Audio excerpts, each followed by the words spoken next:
Olá, meu nome é Fernanda Cunha e aqui com o vídeo da série Conversa Aberta com a temática O Ensino da Arte e o Direito à Imagem.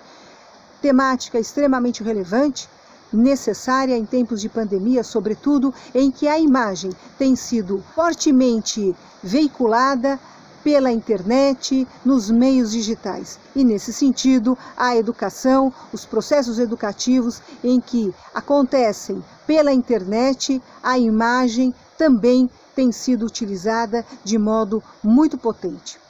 Para esta conversa, contamos com a presença dos professores, professora Belinda Cunha, da área de Direito, e os professores de Arte e Seu Ensino, professor José Mineirini Neto, professor Márcio Pena Corte Real e o professor Marcos Pinheiro.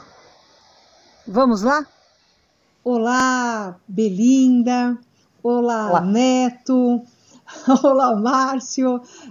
Um prazer estar aqui com vocês para essa conversa sobre o ensino da arte em rede e o direito da imagem, contando aqui com os professores. Somos todos professores e professoras, mas é bem verdade que nós estamos aqui num recorte diferente das nossas áreas, no tocante à arte e ao direito. Contamos aqui com a Belinda na área de Direito, que vai se apresentar. Aliás, vou pedir gentilmente que cada um de vocês se apresentem aqui para quem acessar o vídeo e não os conhecem, ou os conhecem, mas podem ter mais dados sobre vocês, não é?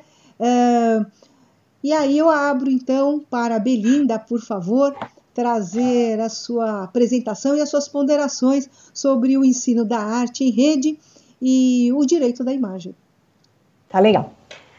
Bom, boa tarde a todas as pessoas, né? É uma alegria muito grande estar aqui com vocês, falando de direito junto da arte. O direito é a serviço das outras áreas do conhecimento e dos outros fatos da sociedade, sozinho nada é. Meu nome é Belinda Pereira da Cunha, sou professora da Universidade Federal da Paraíba e estou em cooperação técnica aqui já, vou ficar por 5 anos num total, 4 anos, na verdade, na Universidade Federal de Santa Catarina. Tenho trabalhado uma visão mais holística do direito, na perspectiva de saberes ambientais que a gente desenvolveu junto ao professor Henrique Leff, que foi coordenador do Programa Nacional, do Programa das Nações Unidas para o Meio Ambiente, PNUMA, né, da ONU, por quase mais de 20 anos, América Latina e Caribe. Então, isso fez com que eu pudesse pensar melhor, e venho pensando melhor, as outras aplicações, ou a aplicação do direito nas outras áreas do conhecimento. Bom, cada dia é um aprendizado, e eu tenho certeza que hoje eu vou aprender muito com o que eu vou ser provocada aqui. Na questão do direito à imagem, vou fazer essa pequena, não é correção, mas é essa pequena modificação em relação ao direito da imagem, porque até isso tem algum impacto, né? Essas questões que envolvem hoje a internet, a exposição das pessoas, a exposição da sua, o professor me lembrou bem agora há pouco, da sua privacidade, da sua intimidade, e dos seus trabalhos artísticos, dos seus professor, pesquisador, dos alunos, né? E da emissão de opiniões, tudo isso. Então, quer dizer, tem um grande contexto novo e pandêmico acontecendo. Então, antes da gente falar desse problema, que é uma surpresa para todo mundo, e cada um está tendo a sua reação de boa fé, mas é claro que quando essa pandemia passar, e que, segundo garantem, ela vai passar, quando essa pandemia passar, virão as responsabilidades todas, as pessoas já sem esse medo, esse pânico que a gente vive globalmente, e aqui no Brasil em ascensão total, né, porque estamos rumo ao pico da pandemia. Quando isso tudo passar, as pessoas começam a buscar os culpados, os responsáveis, enfim, aquelas neuras pós-pandêmicas vão surgir. Então é bom tomar alguns cuidados. O contexto hoje do direito à imagem o mais importante, é o contexto constitucional. É uma garantia constitucional o direito à imagem. Incrível que pareça, por mais que se queira atacar a Constituição, no sentido de derrubar outra coisa quando interessa politicamente, a Constituição é a nossa lei maior. E quando você diz que tem uma garantia constitucional, você tem algo que não é modificado por uma PEC, aí por uma medida provisória, não pode, né? Teria que ter um outro processo constituinte. Ainda que alguém queira gritar mais alto que isso, nessa situação que nós nos mantemos, queremos nos manter a todo custo, felizmente, que é do Estado democrático de direito, com liberdade de ação e de expressão, a nossa garantia, o nosso porto seguro é a nossa Constituição. Então, a Constituição nos garante esse direito à imagem. Quando você vai para uma outra legislação, aí fazendo já um apanhado rápido só introdutório em relação às crianças e adolescentes, que é o público notadamente com o qual se trabalha, nessa questão do ensino da arte, tem também aí depois o público adulto, que vai mudar um pouquinho, faz 18 anos, fica adulto agora, né? Antes era 21, aí o Código Civil mudou e agora é 18 anos. Mas, enfim, para a criança e adolescente, você tem que fazer uma harmonização, que essa proteção jurídica ela é sistêmica, então ela é enredada toda, entre a Constituição Federal e o Estatuto da Criança e do Adolescente. Então, esses dois sistemas, eles são protetivos. Você protege a imagem, você protege a criança, você protege o adolescente. Tanto é que a gente percebe, quando vai aparecer num filme, num documentário, num programa, numa propaganda, em alguns momentos a gente tem uma imagem de um rosto coberta, né? Pintada ou embaçada. O que acontece ali? Ela não foi autorizada. Então, nós vamos falar sobre essa autorização daqui a pouco, o limite dessa autorização, quem é que vai dar essa autorização. Mas, então, a gente parte de um sistema protetivo de imagem para depois entrar no sistema protetivo desse ser que é essa criança e adolescente protegido pelo Estatuto do Adolescente. Sim. Música no fundo eu ficarei melhor. Mas, enfim, esse é o primeiro contexto que eu colocarei aqui. Aí a gente pode agora começar a pensar as questões, a desdobrar, a ver como a gente pode encaixar tudo isso. Só quero fazer, desculpa, Fernanda, uma pequena consideração. Nesse sistema protetivo de direitos, é certo que todos saem em busca de uma solução. Agora há pouco o professor Minerini me dizia, olha, formei um novo cenário para atender os meus alunos.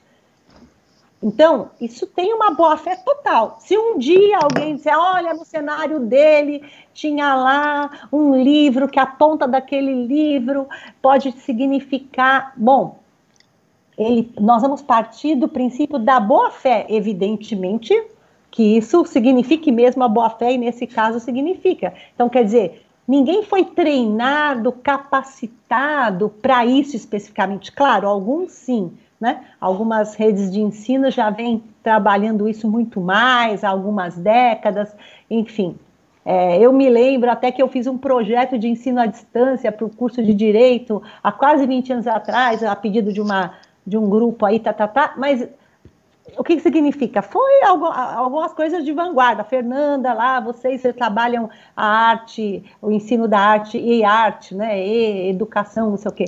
Mas nada estava em situação de pandemia. Em situação de pandemia, são soluções que se passa a buscar, são buscadas freneticamente para atender o problema de ontem. Amanhã eu tenho que pôr no ar e agora meu aluno tem que apresentar o trabalho dele. Então, isso tudo é uma ressalva importante. Quando se buscar acusar alguém de alguma coisa, que não é o que a gente quer, claro, essa é a premissa maior. Qual? Todo mundo saiu em boa-fé, praticando atos no sentido de proteger e chegar na permanência do ensino, levar o seu alunado que precisava ser levado, e aí todo mundo foi aprendendo com isso. O que nós fazemos, professores, não tem nada a ver com a live lá do cantor que vai, com todo respeito ao cantor e à arte dele, mas que vai falar ou fazer uma série de atos, ou vai, sei lá o quê, beber ou falar um palavrão, não sei o quê, que isso possa até ser arte para ele, eu não sei, para ter mais lives. Não, nós estamos aqui cumprindo o nosso papel de levar aulas para os alunos é um pouco diferente. Então, nós estamos ligados, sim, a essa premissa maior, que é a Constituição, ao Estatuto da Criança e do Adolescente, e a esse dever e vontade de atender o alunado, atender as redes às quais nos ligamos para sequência, né, das aulas, do ensino, das reflexões. Então, na primeira tomada que eu faria aqui, Fernanda. Belinda, agradeço, né, essa abertura tão significativa, com um conteúdo tão rico, não é? Que nos coloca aí à frente das questões no que se refere à Constituição, né, e ao Estatuto da Criança e do Adolescente, né, em frente no como significar, como proteger, em que parâmetro aqui nossos alunos e alunas, em contexto de situação de aula, no momento que fomos pegos, né, não nos avisaram que ia ter a pandemia, para que a gente pudesse preparar o nosso plano de ensino para a rede e ainda, como você bem colocou, qual o preparo que o professor, a professora deve ter neste sentido, no que tange o direito à imagem. E aí eu passaria para o Neto, né, para o Minerini, as suas considerações, o que você gostaria de refletir, trazer aqui para nós, para a Belinda, para o Márcio, né, para pensarmos juntos, e pediria inicialmente, Minerini, que você se apresentasse, por favor. Claro, com o maior prazer. Bom, Fernanda, mais uma vez obrigado pelo convite, pela oportunidade de poder trocar nesse momento tão importante para a educação mundial, não é? Belinda, prazer em conhecê-la, não é? Nós estávamos conversando nos bastidores há pouco, trocando algumas informações prévias, então, muito obrigado. Suas palavras iniciais já foram de enorme importância e já trazendo alguns esclarecimentos para perguntas que eu tinha e que já não as farei mais, farei algumas outras, mas você já respondeu, não é? Márcio, um prazer estar virtualmente. Então, eu espero que as nossas conversas aqui que nós, não é? Bom, Fernanda pediu para que nos apresentássemos primeiro. Eu sou José Minerini Neto, né? Alguns me chamam de Minerini ou Neto, eu aceito os dois, não é? Eu sou doutor em arte formado pela Universidade de São Paulo, em parceria com a Universidade de Colômbia, em Nova York, e pesquiso História da Arte e da Educação no Brasil, especialmente História da Arte e da Educação moderna e contemporânea, tá? Eu sou professor em São Paulo e coordenador também da rede particular de ensino, tá? E aí, Belinda, eu coloco para você a seguinte questão. Eu estou dando aulas online para alunos do ensino fundamental anos finais, ou seja, do 6º ao 9º ano, certo? Uhum. Na instituição de ensino que trabalho, chegou a determinação de trabalhar com a câmera fechada. E aí, certamente isso envolve muitas questões, né? Porque não usar a câmera quando se trata de menores de idade, que você já apontou, a questão da Constituição, direito à imagem, e também a questão do Estatuto da Criança e do Adolescente. Uhum. Aí, então, eu serei bem sintético, né? Eu já preparei várias perguntas, mas eu colocarei uma só. A minha questão é: como proteger a imagem de alunos e professores, dos dois, né? Porque os meus alunos estão entrando na minha casa, não é? Depois eu falo um pouco sobre isso, se houver oportunidade. Uhum. Eu estou me expondo, não é? E aí a preocupação nesse movimento duplo, não é? Como proteger a imagem de alunos e professores nas salas de aula virtuais? Fechar a câmera resolve? Dos alunos, porque eles estão me vendo. Preocupa-me, Belinda, o cyberbullying, tanto de alunos quanto de professores. Passo a responder, Fernanda? Sim, claro, já está. Eu acho que você poderia responder para o Minerini. O que você acha? Ou você quer... legal. Sim. Não, posso responder. Fica mais dinâmico, né? O que vocês acham? Eu penso que então, vamos sim, lá. né? Tá legal. Pronto. Então... Inerine, um prazer muito grande, já foi muito bom a gente ter começado a conversar antes, até já pude incorporar realmente alguma reflexão na abertura. Bom, eu vou dar algumas respostas, mas é como eu disse, esse problema, na medida da pandemia, ele é novo, né? Claro que o problema da imagem, do cyberbullying, das crianças, enfim, do ensino à distância, tudo isso, essas questões já existem, e a gente já vem lidando com elas, e para elas a gente vai ter respostas mais objetivas. Mas em relação à pandemia, essa sim é a novidade, né? A lamentável novidade, e é essa que nos deixou sem condições, talvez não, certamente ninguém se preparou para ela, nem o Estado, e nem a rede particular de ensino, e nem as próprias famílias.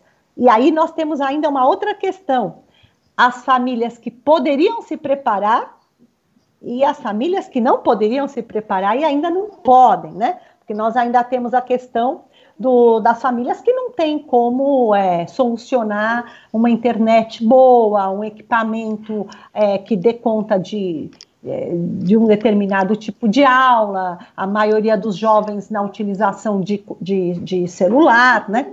Ontem ainda entre parênteses, ontem eu conversava com uma amiga que mora nos Estados Unidos, acho que é Illinois, e ela dizia que o filho dela está concluindo agora, o período escolar lá é outro, então ele está entrando em férias, as férias lá, então agora iniciam, vão até agosto, mas ela disse que a escola, lá o ensino é público, e a escola distribuiu tablets para todos, mas não é que presenteou, mandou entregar 180 tablets lá na turma que ela conhece, ou naquele, não sei muito bem acho que o caso dele é 9º ano, não sei se eram para os 9º anos ou quantas classes são, e é claro, os equipamentos continuam da escola, depois eles voltam para a escola com os alunos. Então, tem ainda essa questão, né? Nós estamos no Brasil, essa questão do equipamento não fica solucionada, então não teve aí um preparo prévio para tudo isso. Então, para voltar a dizer que a questão da pandemia é a surpresa, é a emergência,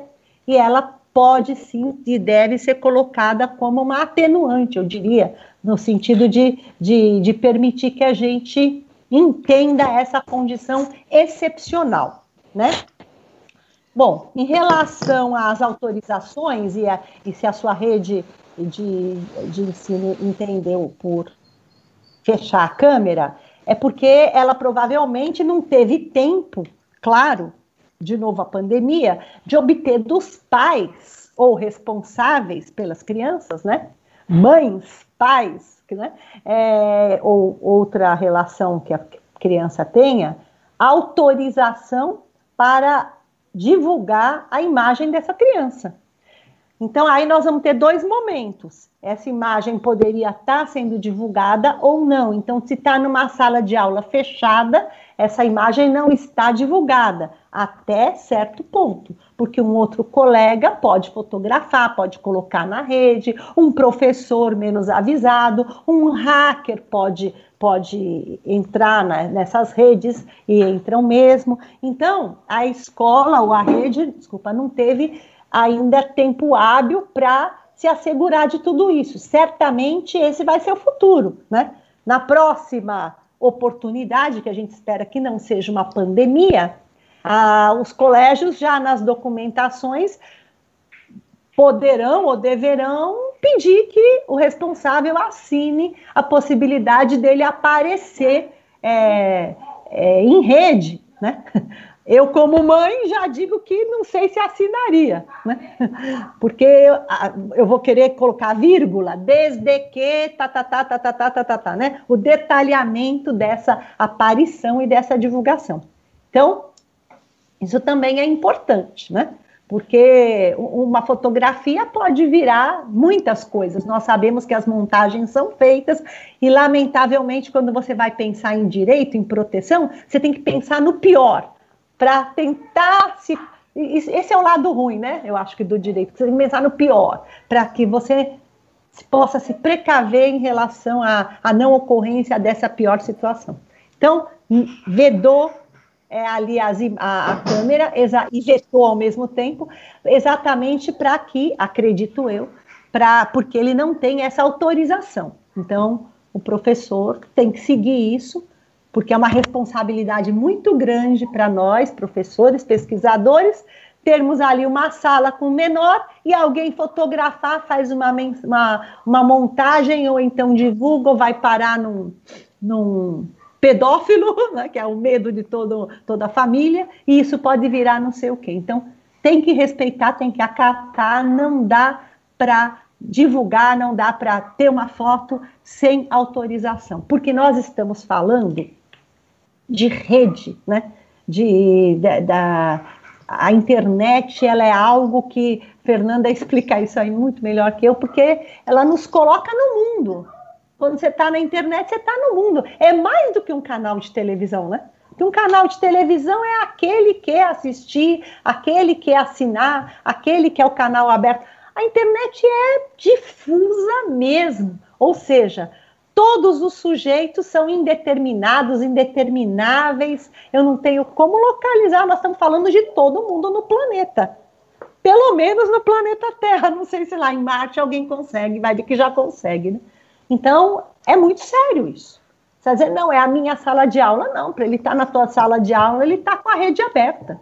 Ainda que ninguém daquela sala divulgue, alguém entra e capta a imagem e você, professor, tem a cátedra ali, você é o piloto daquela sala. E você não tem o comando sobre a acessibilidade de outros, de outrem, sobre essa sala. Isso é muito complicado para nós, né? É muito diferente da gente estar numa sala física fechada.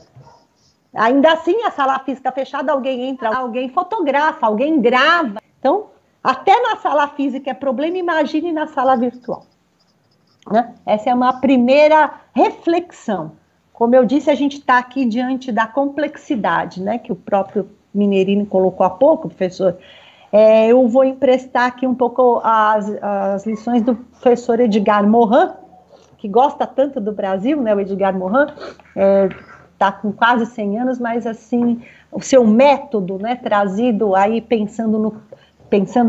levando o pensamento complexo e não linear, ele tem me socorrido muito. Eu acho que a todos, de alguma maneira, que se utilizarem dele, porque o pensamento linear, ele nos leva a uma obviedade, né? Você rapidamente quer responder, o direito mesmo faz essa lógica, se A, se B, então C, pronto, fecha ali, aplica a norma. Só que as coisas mudaram. A vida hoje, como um todo, ela tem uma ramificação infinita. A rede, a web mesmo faz isso.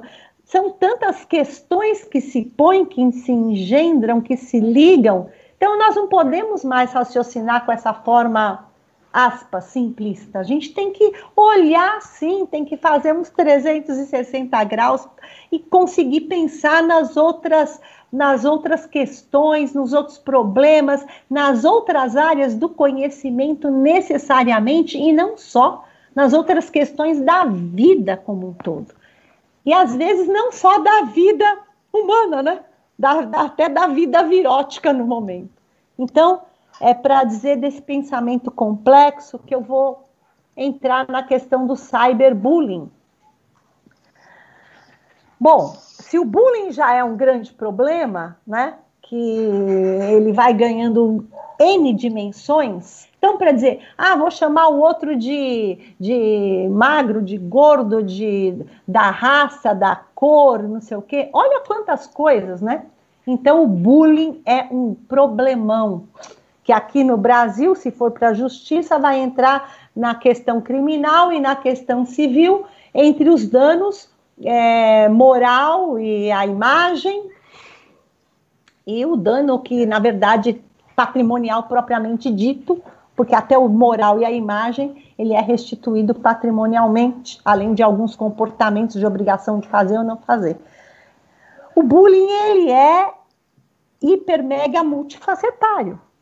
Se o bullying tem tantas possibilidades de ocorrência, que é exatamente, a gente usa essa expressão em inglês, né, que é essa forma de aviltar o outro ser, de alguma maneira, de atingi-lo. Sim, Belinda, você traz essa questão do cyberbullying e você pode nos trazer dentro do paradigma, inclusive com relação aos professores e professoras? Posso. Então, Fernanda e demais colegas, vou completar só um pontinho na questão do cyberbullying para dizer que se a questão do bullying, que é essa forma de atacar um ser humano, né, é tão imensa, tão difusa assim, ela ganha uma proporção agigantada no cyber, que cyber é exatamente através da rede, né? Então, veja o quanto pode se multiplicar uma agressão moral à imagem, uma brincadeira de mau gosto com uma pessoa, que seja um aluno. Porque tudo que é feito na rede é multiplicado por N e N em progressão geométrica.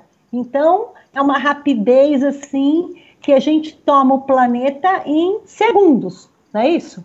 Atinge o planeta em segundos. Se o aluno, se a pessoa, enquanto aluno, pode ficar totalmente exposta por uma palavrinha que saiu errada e ainda que pode ser editada, coisa que uma realidade física não permite, mas que aqui virtual permite, da mesma maneira o professor, o apresentador, o mediador, o pesquisador, nós podemos e sofremos sim brincadeiras, e que às vezes não são brincadeiras, que estão aí à disposição da rede, que podem acabar com a nossa vida, com a nossa carreira, com a nossa imagem, com todo um trabalho de décadas, num piscar de olhos, num estalar de dedos. A gente percebe isso com as pessoas que estão o tempo todo aí na internet, com blogs, com páginas,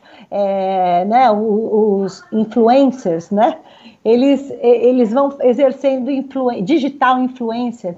Então, ele falou alguma coisa errada ao vivo, pronto, aquilo acabou com a vida dele. Esses shows que estão sendo feitos aí em lives ao vivo, alguém quis fazer uma brincadeira que às vezes pessoalmente a gente faz e conserta se saiu errado, se percebeu a expressão no olhar do outro, não vai ser assim. Então, se nós como professores fizermos uma colocação que possa ser editada, mas como a gente pode pensar tudo isso? Às vezes uma risada, um sorriso, uma referência a alguém por um apelido e aí alguém pega aquilo e só coloca uma parte e vai dizer que você praticou um crime. Entram numa moldura muito rapidamente. Claro que quando a gente pratica, praticado está. Se você foi infeliz, você falou, você atingiu. E a demanda nessa situação da pandemia não vai permitir que cada um de nós façamos uma gravação, uma edição, que a gente assista de novo, que a gente releia. Quando a gente prepara uma aula para dar num espaço físico, ou até pela internet, não dentro de uma pandemia, que a gente tem que entregar N aulas por dia, nós podemos rever, consertar. Quando você faz um texto, você faz um livro, você faz um quadro, um e-book, uma composição musical, uma partitura, seja o que for, você vai reler. Aqui não vai dar para reler. Falado está, e vai ter a dinâmica da interação. Seu aluno, uma outra pessoa que esteja na sala virtual vai perguntar, vai assistir, vai debater. E se de repente alguém se der por magoado, essa situação ela pode ficar muito pior se alguém estiver diante da má fé de alguém que queira distorcer as palavras do professor, que queira fazer do professor a próxima vítima, não é isso? No sentido de, olha, entendi errado ou não entendi, mas quero que assim seja. E a gente sabe que nós estamos lidando com o aluno ele é o nosso material mais rico, é o que a gente mais preza, mas muitas vezes ele pode estar num mau momento da vida dele, ele é um ser humano, ele pode não estar acompanhando aquele curso. Então, realmente, nós estamos à mercê dessa exposição.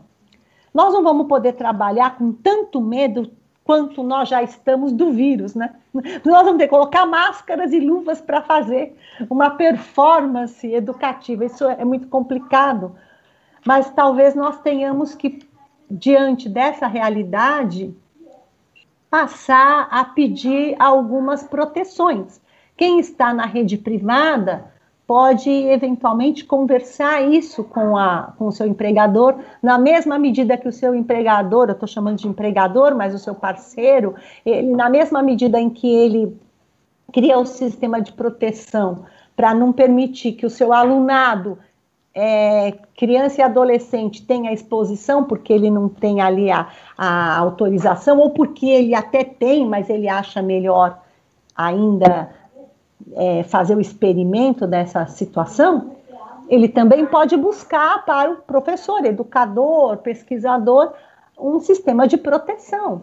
Quer dizer, que sistema é esse? São alguns formatos, são algumas situações de se admitir que a dinâmica de aula vai permitir risos, apresentações de materiais, mas, claro, sempre dentro do limite do respeito. Eu acho que antes de dizer legalidade, a gente tem que dizer respeito.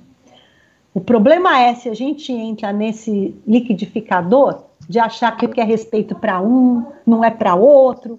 Claro que vai ter uma tábua rasa, mas vai ter um mínimo que a gente vai ter que pensar aí. Nós vamos ter que nos debruçar efetivamente sobre ele. Eu quero fazer uma correção, agora há pouco, quando eu fui dizer das diferenças todas, eu mencionei raça, está errado, é apenas cor, sexo, religião, as imagens todas, mas raça não. Essa distinção é uma distinção antiga, já abandonada aí pelas classificações, não sei se eu digo assim. Pois não, professor. Muito obrigado pelas suas colocações. Eu tenho visto também algumas coisas em rede pública, não é? É diferente você estar ao vivo, dando uma aula ao vivo, e ter uma videoaula gravada, não é?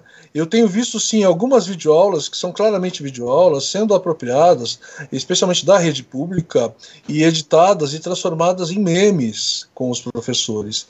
E eu não entendo muito bem do meme, mas o objetivo do meme é o humor, me parece. E só que alguns deles eu estou vendo indo além do humor e desrespeitando aquele professor que gravou uma videoaula para atender. Isso eu falo pelo que me chegou aqui para as redes sociais, né, de meme, sobretudo de professor da rede pública. Você coloca na mesma chave essa questão? Não. Deveria ser, mas não é. Uma rede privada pode estabelecer ali um termo para que seja assinado pelo responsável na matrícula. Essa situação não vai se dar na rede pública tão facilmente, né? Aí nós vamos ter a rede pública do ensino fundamental, do ensino médio, e aí eu estou falando do ensino universitário. Aí nós vamos ter a rede pública municipal, estadual e federal. Então, nós estamos numa outra condição, porque aí o aluno ingressa, aí ele, claro que não vai poder, cada universidade, criar um documento para ser aprovado ali, vai passar por Ministério da Educação, vai passar por portarias, né?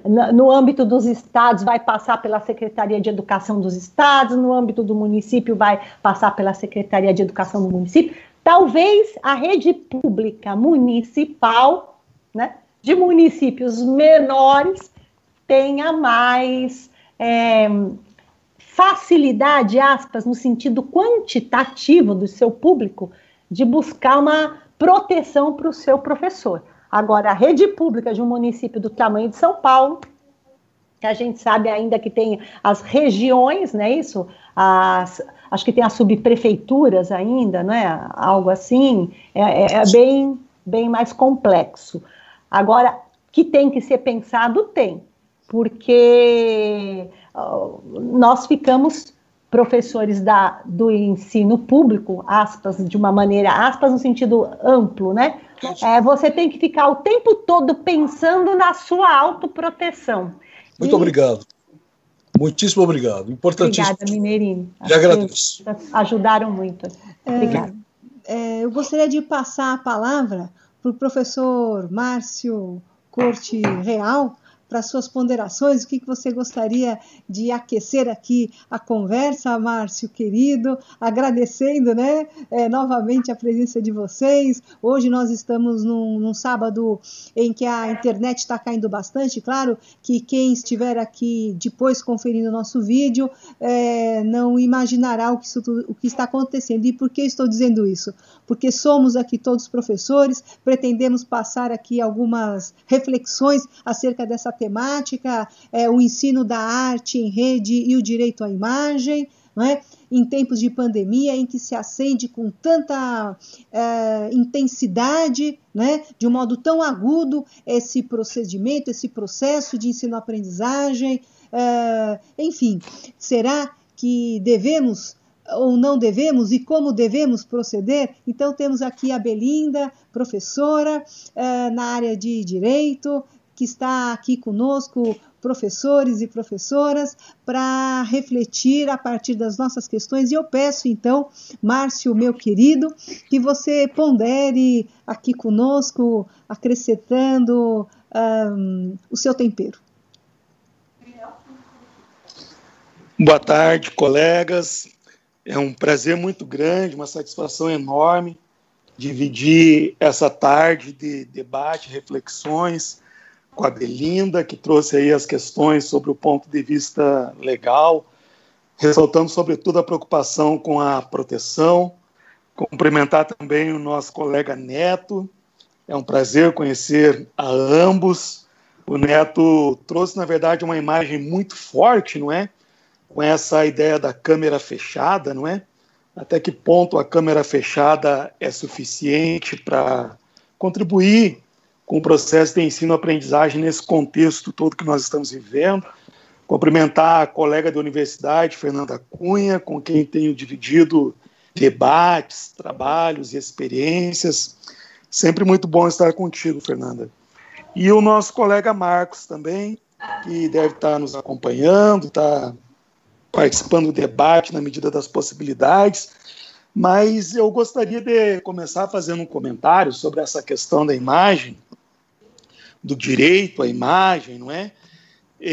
Dizendo que hoje no Brasil se torna muito difícil para nós, professores e professoras, fazermos qualquer debate sobre arte, cultura e educação sem que nós levemos em consideração não só o contexto da pandemia, que o mundo todo é afetado neste momento, mas o contexto particular da sociedade brasileira, no qual nós temos um ministro da Educação que, por exemplo, fala que ele tem total desprezo e ódio aos povos indígenas. E quando nós falamos em imagem, nós sabemos como que esses povos, não é, têm sido representados historicamente nos livros didáticos, na imprensa, no âmbito das relações sociais de maneira geral. Então, quer dizer, se torna particularmente preocupante a questão da imagem e o seu papel nos processos pedagógicos, quando nós sabemos, na verdade, que os educandos não são iguais, não são tratados de maneira igual e, portanto, não são representados da mesma forma nos processos educativos. Agora, por outro lado, este debate que nós estamos fazendo aqui, eu penso que ele exige contextualizar também que, na verdade, nós estamos falando de educação mediada por tecnologias de uma tal forma que muitas vezes nós reproduzimos aspectos, às vezes até problemáticos, que nós temos vivenciado no processo educativo presencial, não é? Então, nesse sentido, até que ponto nós, professores e professoras, tanto na educação básica quanto no ensino superior, estamos preparados para lidar, não é, nessa perspectiva da proteção, de uma rede de cooperação, uma rede de relações, na verdade, que favoreça a construção de um processo pedagógico que não só seja democrático e participativo, mas que construa digamos assim, um acordo ético que favoreça ao desenvolvimento do processo pedagógico, né? E aí, nesse sentido, que eu achei muito rico como metáfora essa ideia que o Neto trouxe, não é? Sobre a câmera de vídeo. Será que é suficiente a gente fechar a câmera de tal forma que tenhamos uma rede de solidariedade, de diálogo, de cuidado, de troca de afetos que favoreça o desenvolvimento do processo pedagógico? Então, nessa primeira participação minha, eu queria relacionar esta preocupação com o uso da imagem, com os mecanismos de proteção, com a questão da possibilidade de estabelecermos um acordo ético, digamos assim, em que todos, professores e estudantes, se sintam partícipes de uma rede de solidariedade e que sejam pautados por um acordo ético que favoreça, sobretudo, o processo de ensino e aprendizagem de uma forma recíproca, colaborativa, respeitosa e dialógica. Agradeço, professor Márcio. Belinda, por favor, as suas ponderações. E se o Minerini quiser acrescentar algo logo em seguida. Não, eu agradeço. Acho que é importantíssimo que o Márcio está colocando. Quero ouvir a Belinda. Obrigado, Márcio. Olha, muito obrigada, professor Márcio, né? Uma alegria também poder ouvir essas suas considerações. Eu gostei muito, né? Eu concordo totalmente que fechar a câmera não resolve, é um paliativo, né? É um paliativo procurando atender minimamente aquela proteção que a lei traz para a imagem e para a criança e para o adolescente. É um SOS para que a gente não entre num problema maior, né? Caso alguém tenha má fé lá pelo caminho, ou caso alguém fure uma aula sem a gente saber, possa hackear essas coisas. Então, é apenas uma solução paliativa, é uma solução para começar a trabalhar, eu diria assim. Mas eu concordo plenamente que precisa, sim, desse acordo ético. Em relação, e vou falar disso misturando um pouco com a sua própria pergunta, que ela tem um tecido muito rico. Em relação à questão dos indígenas, me é muito caro todo o material que envolve o saber ambiental, né? As comunidades, os quilombolas, as minorias como um todo. Então, nós temos aí, etc., né? Então, nós temos muitas proteções a serem trabalhadas. E através ocultação de imagem, nós teríamos também um aumento dessa opressão, eu acho, né? Em que sentido? Exclusão é excluir o que já é excluído. Então, é um problema em cima do outro, que é o que a pandemia detona, né? É o que a pandemia deflagra. Ela mostra um problema em cima de outro problema. Problema de saúde mundial e pandêmica em cima do problema de saúde pública no Brasil, um problema da educação e da comunicação à distância em cima do problema de educação no Brasil. que a gente sabe que ele já existe, né? Tem aí a situação do Enem se pondo, foi citado o ministro da Educação. Imagine quem sequer tem internet dentro de casa para ficar naquela fila do INEP para tentar gerar um boletim. Então, são muitos problemas que se põem, né? Eu entendo que a proposta desse acordo ético, ela teria que ser legislativa. Veja, nós chegamos no ponto de precisar propor a ética através de uma lei, porque o Brasil é riquíssimo em leis. Nós temos leis aqui que não se encontram em lugar nenhum do mundo. Quando se tem leis muito boas em quantidade, você pode ter certeza que é o tamanho do problema que você tem também. Não tem lugar nenhum no mundo um estatuto da criança e do adolescente igual ao nosso. Precisa explicar mais? Né? Nós precisamos ter a Lei Maria da Penha, a Lei Carol Dickmann. São leis maravilhosas, né? A nossa Constituição Federal, maravilhosa. Quantas leis, meu Deus? Porque nós temos problemas gravíssimos.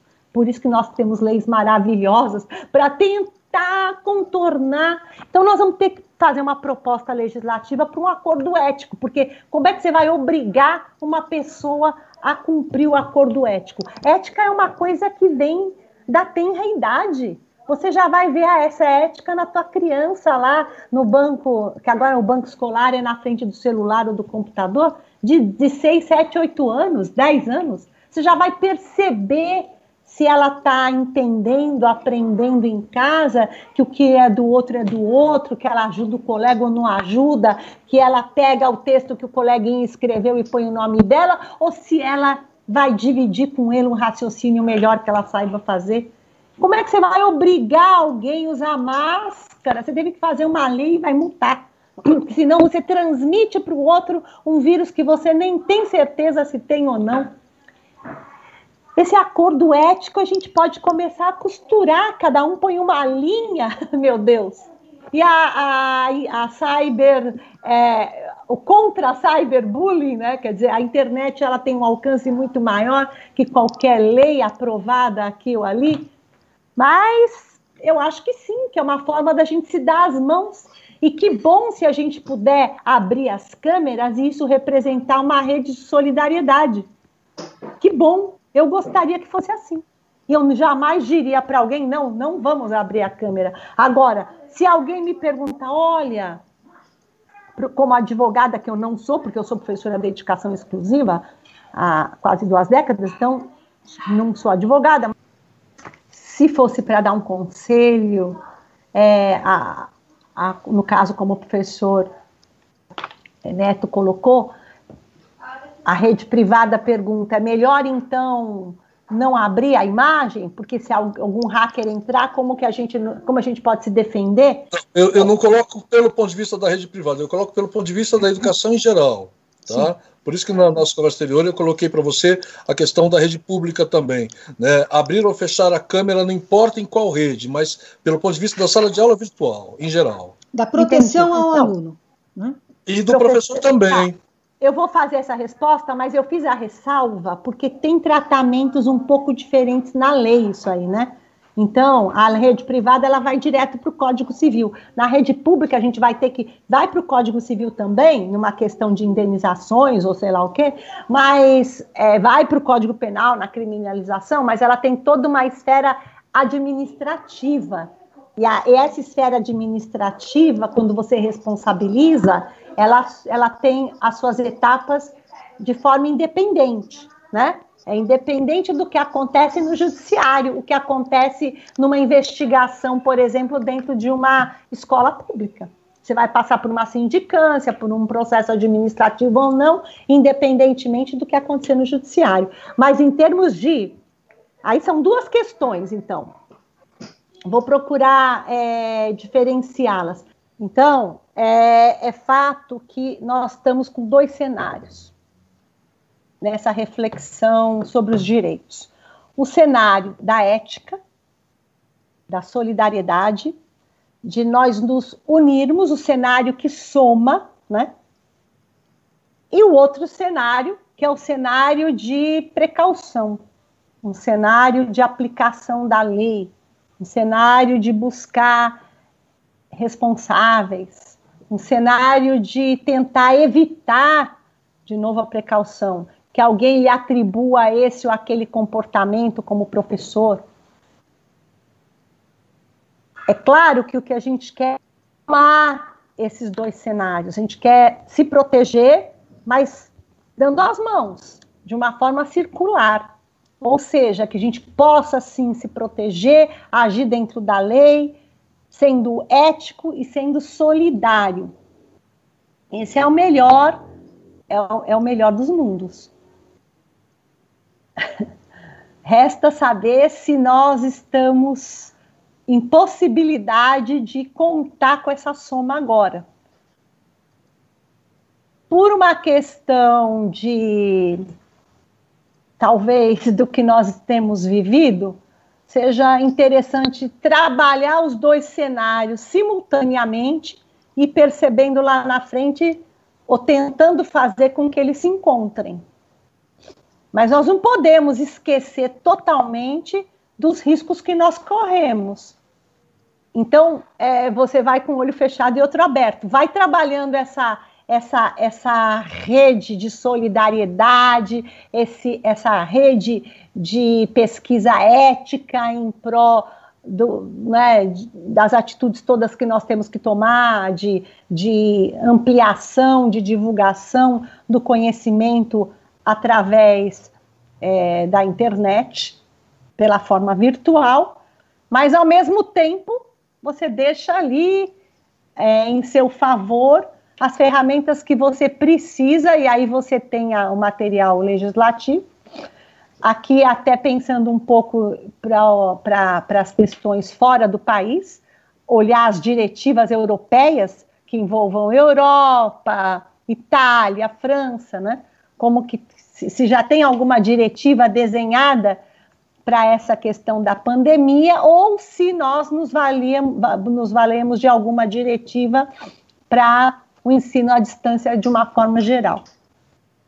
Então, é uma época de cuidado, mas eu acredito que não seria tranquilo, eu não dormiria tranquila se eu dissesse vamos ser solidários e contar que as pessoas não tenham atitudes erradas. Infelizmente, nós temos visto atitudes erradas, às vezes até não, de quem tem que dar o exemplo. Então, o professor lembrou bem de um certo asco, de um certo ódio, de um certo repúdio que já se lançou aí contra os professores públicos, né? Então, contra os professores do ensino público, uma só menos importância para aqueles que estão aí de pé, fazendo. Nós não estamos lá no hospital, na linha de frente, mas nós estamos na linha de frente mantendo o ensino do raciocínio. Quantos suicídios nós já teríamos evitado trabalhando com jovens, mantendo esses jovens animados, acreditando, pensando, falando do direito, vendo o direito ser negado, falando da arte, vendo a arte ser negada, falando da educação, vendo a educação sendo dilapidada. Então, tem importância demais o que nós estamos fazendo. Acho que tem que ser no rumo, sim, a solidariedade, a união de todos, mas mostrando que nós conhecemos as maneiras de nos precaver. Melhor não fechar a câmera, o professor tem razão. Eu imagino que câmera foi fechada no SOS. Ou seja, não tenho como me precaver de outra maneira nesses 2, 3 primeiros meses, fecho a câmera porque eu não tenho autorização de imagem. Mas eu acredito sim que a solidariedade, a consciência seria o melhor. Agora, alterar a imagem não pode. Então, na tecnologia, acho que a gente tem que falar isso, que a inovação tecnológica é algo tão importante quando se fala de internet, e é tão importante quando se fala de MEC, de CAPES, né? Então, vamos colocar um mecanismo para a gente, um mecanismo simples, de preferência distribuído gratuitamente, que a gente possa trabalhar no celular, no computador, né, dando uma live, como outro dia me pediram uma live numa aula, que na verdade eu fiquei com a aula, aí eu não sabia nem quantos tinham, nem quantos não tinham, onde que era, enfim, que a gente tem um mecanismo simples de colocar ali, que eu nem sei qual é, tem que ser pensado, Fernanda, olha só, que possa trancar, como a gente tem mecanismo de rastrear plágio, que tenha um mecanismo que a gente não seja hackeado, que a gente não vire um meme da pior categoria, né? Porque a gente tem que ser levado a sério, a gente tem um momento de risada, a gente possa criar um álbum dos nossos memes, mas sem que a gente seja motivo das piores coisas, né? Então, acho que esse mecanismo o governo está devendo para a gente. E se o governo não tem tempo nem como criar, que a gente crie. Talvez seja um item importante para essa rede de solidariedade, né? Belinda, Fernanda. agradeço muito essas suas considerações, muito profundo, né? A verdade é que essa nossa conversa, olha só o que eu vou dizer para todos, só se inicia, né? Porque tem muita coisa aqui que vamos pensando ao que se pensava, mas na verdade não pensávamos, né? Pelo menos eu. Márcio, meu querido, eu pergunto se você quer trazer acrescentar alguma questão com relação ao que você está trazendo e que trouxe esse viés reflexivo que a Belinda fez, uma ponte à questão do Mineirinho, né, em que nós estamos no eixo que se criou nessa conversa a partir, eu estou entendendo, a questão que nós já estamos vendo aqui como, eu vou dizer, né, como metáfora da câmera fechada, né? Você ponderaria, por favor? Então, colegas, na verdade, eu trago uma preocupação, não é, de quem pensa as questões a partir do ponto de vista educacional, não é? Na minha primeira fala, eu passei um pouco apressado, não ponderei acerca disso, mas a minha formação inicial é licenciatura em música, e eu tenho atuado na formação de professores. Eu sou professor da Faculdade de Educação da Universidade Federal de Goiás, dou aula de Educação em Música no curso de Pedagogia e na pós-graduação discutindo relacionadas à cultura, e com isso eu gostaria de dizer que, na verdade, quando eu sou convidado para esse desafio, não é, de pensarmos juntos a questão da imagem, a proteção, a questão que envolve até mesmo direitos autorais, eu penso essas questões, como eu disse, a partir do ponto de vista educacional e tendo como desafio sempre o pensamento sobre a forma como os diferentes grupos sociais são representados nos processos educacionais e as possibilidades e limites que estes grupos têm no acesso ao conhecimento educacional ou ao conhecimento científico elaborado e difundido por meio da ação pedagógica da escola na forma de ensino. A título de exemplificação, essa situação que nós estamos vivendo hoje, dessa disputa em torno do Enem, é o exemplar mais claro e nítido que o Brasil é um país desigual e que, por vezes, não tem a preocupação em lidar, não é, com todas as questões relacionadas ao acesso, não é, ao processo pedagógico escolar. Falar em Enem, nestes tempos que nós estamos vivendo, e pensar a possibilidade que um processo seletivo como esse possa ser desencadeado como se estivéssemos vivendo uma normalidade, é não levar em consideração não só a imagem como representação dos diferentes grupos sociais e das suas culturas, mas não levar, de fato, em consideração as condições de existência dos diferentes grupos sociais, não é? Negros, mulheres, indígenas, quilombolas, comunidade LGBT nos processos educacionais e na vida em sociedade como um todo, não é? Então eu trago essas reflexões um pouco aqui dialogando com dois autores com quem eu tenho certa afeição, não é?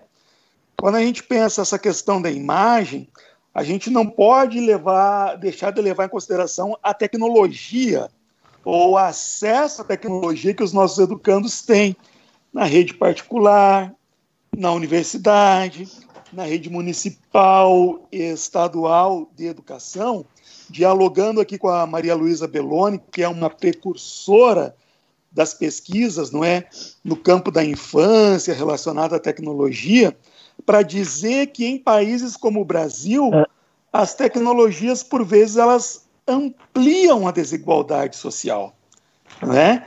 E, por outro lado, dando continuidade a esse diálogo aqui com um autor que é muito caro para a Fernanda, para falar sobre a amorosidade, não é? Mas aqui eu queria pegá-lo novamente pela questão da ética.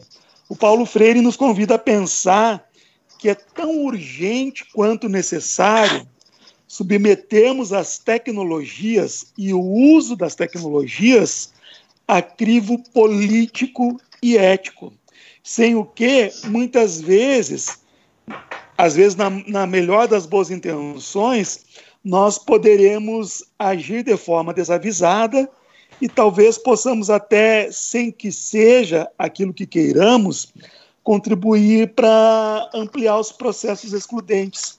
Eu penso que essas questões elas podem trazer novas conotações e aspectos para a gente pensar essa questão que é a questão fundamental que vem sendo trazida aqui pelos colegas sobre a imagem como sendo hoje um grande desafio para que nós todos, professores universitários, professores das redes municipais e estaduais de educação, da rede particular, para que juntos nós possamos pensar com cuidado essa questão da imagem e os seus desdobramentos, e eu diria, seja para as práticas educacionais à distância ou para as práticas educacionais presenciais, principalmente nesses tempos desafiadores que estamos vivendo.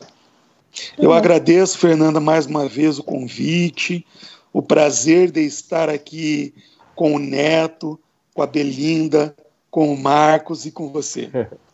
Eu é que agradeço muitíssimo. Imagina, sempre essa parceria é muito significativa contigo, Márcio, e eu diria com o Marcos Pinheiro, com o Mineirini, com a Belinda, né, Belinda? Eu agradeço muitíssimo. Eu vou passar, se a Belinda me permitir, se vocês me permitirem, para o Marcos Pinheiro. Marcos, as considerações, as questões, as reflexões, enfim, o espaço aqui é todo seu para provocar a Belinda. Desculpa, Marcos, só uma observação, eu terei mais alguns minutos ainda antes de sair, então eu vou ter o prazer aqui de ouvir a fala do Marcos e depois eu vou ter que me retirar dessa sala para ir para outro compromisso. Mas só para dizer que eu vou ter o privilégio aqui ainda de ouvir o nosso colega Marcos. Muito obrigado. Tá ouvindo bem agora? Perfeitamente. Tá ótimo.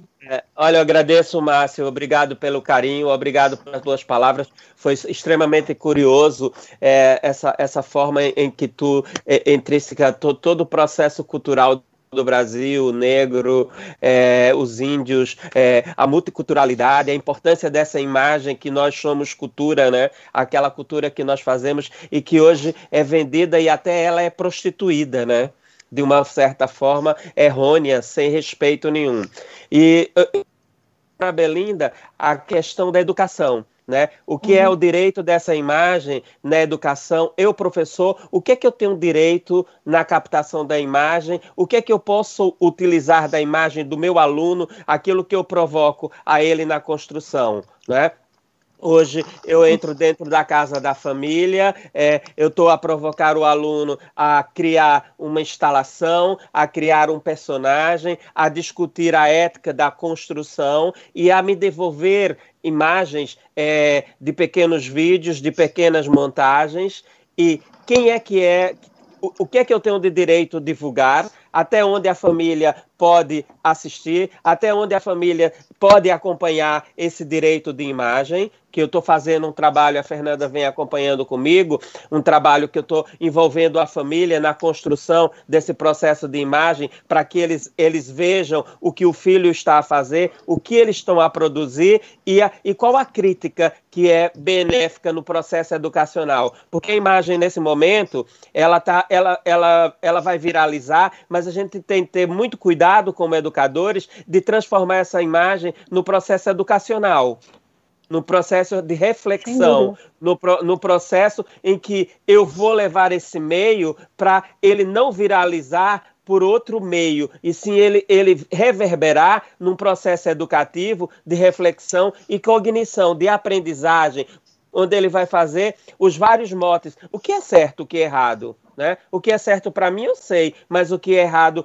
para o Márcio pode ser diferente do que seja para mim e para o aluno também. E aí a forma de ler essa imagem é que temos de fazer. E o que eu estou a fazer agora com os meus alunos no processo de imagem é que eles nos remetam esse vídeo, e esse vídeo é feito leitura por todos. Todos os alunos fazem uma leitura e nós respeitamos as várias diferenças de leituras e combatamos aquilo que não deve ser feito. Então, qual é o direito meu de divulgar a imagem? Porque a escola me proíbe que eu a divulgue no meu trabalho, né? Para eu divulgar, eu tenho de ter a permissão dos pais. A escola diz assim, o professor Marcos não pode ter o pai dentro da aula em casa. Mas como eu não posso ter o pai se eu estou dentro de casa e se a escola agora está dentro da casa? Eu não posso. Eu não posso permitir, muito pelo contrário, eu vou querer chamar a atenção. Quando um irmão entra para assistir a minha aula, eu acho que ele está a presenciar, ele está a fazer uma aula presencial e ele está a aprender também, desde que ele esteja em silêncio. Ele também está aprendendo, ele também está tendo troca. E é essa a minha preocupação, de fazer esse direito da minha imagem, que é a minha imagem que está entrando dentro de casa, e o aluno está me dando uma troca, e até que ponto o direito está legislado. Né? Porque esse direito não é só na Europa, é no Brasil, ele é igual. Não houve nenhuma legislação ainda nesse direito, entendeu? Mas aqui não houve nenhuma legislação nesse direito assim, olha, vocês têm direito a isso, você aqui tem direito a isso. Não, nós pegamos, a pandemia nos pegou de surpresa, né? De uma forma que nós não tivemos nenhuma formação para esse fim, e fomos dados assim, olha, a partir do dia 14 de março as aulas começam, e as aulas é assim, tu tem 20 minutos para dar aulas. Nossa. E o que é que eu vou fazer? Eu tenho de trabalhar a imagem, nessa imagem reflexiva, imagem cognitiva, imagem de persuasão, imagem que seja praticamente de um discurso retórico, direto, e que eu consiga aprender os meus alunos e que eles depois me devolva algo que seja surpreendente. A única coisa que eu peço é que seja surpreendente. Entendeu? Então, Belinda, essa é a minha questão. Essa é a minha questão. E que direito eu tenho dessa imagem? Né? Antes da Belinda responder, eu vou interferir aqui para dizer o seguinte. O Marcos Pinheiro está dizendo que ele está cá, mas ele está cá em Portugal.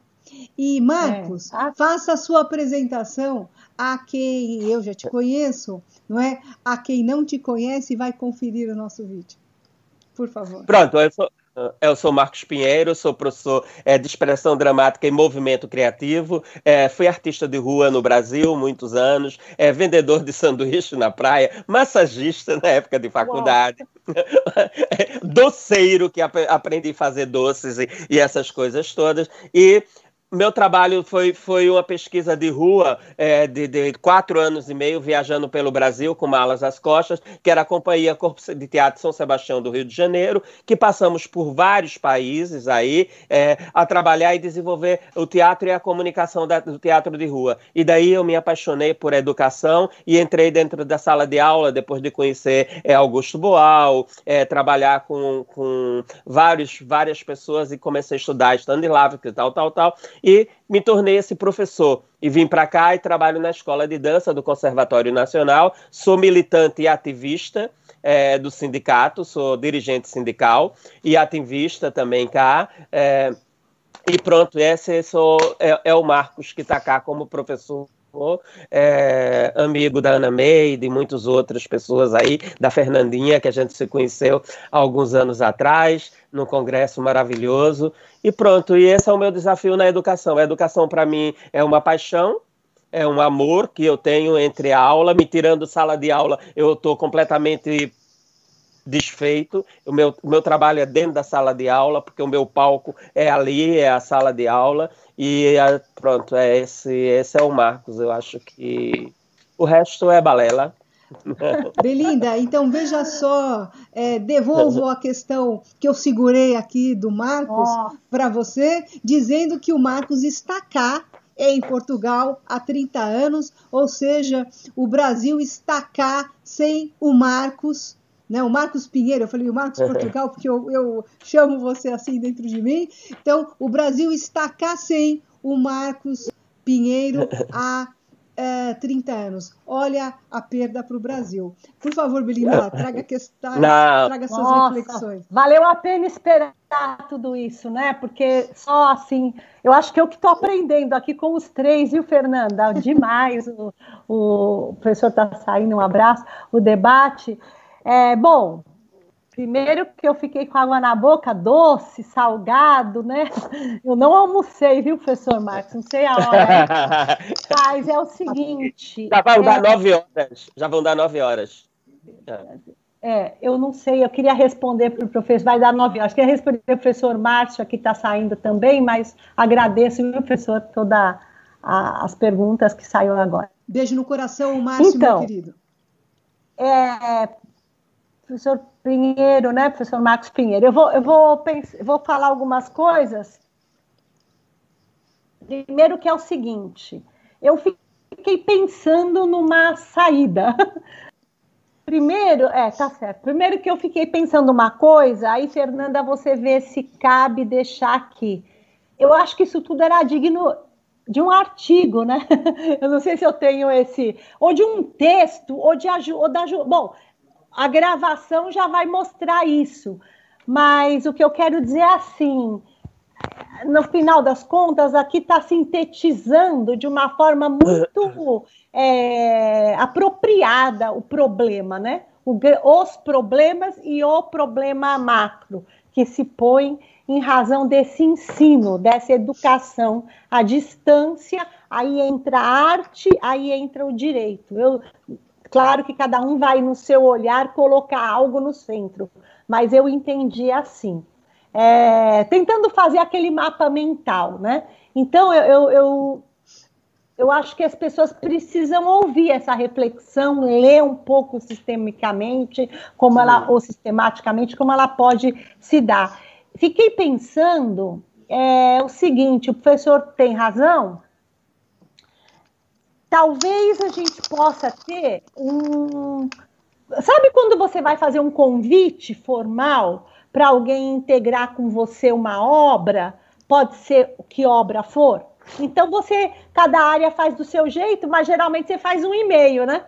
Você faz um e-mail, ou você manda no WhatsApp, mas geralmente é um e-mail, você já põe ali o protótipo ou o projeto que você está pensando. Essas aulas hoje talvez merecessem esse convite. Fiquei pensando isso.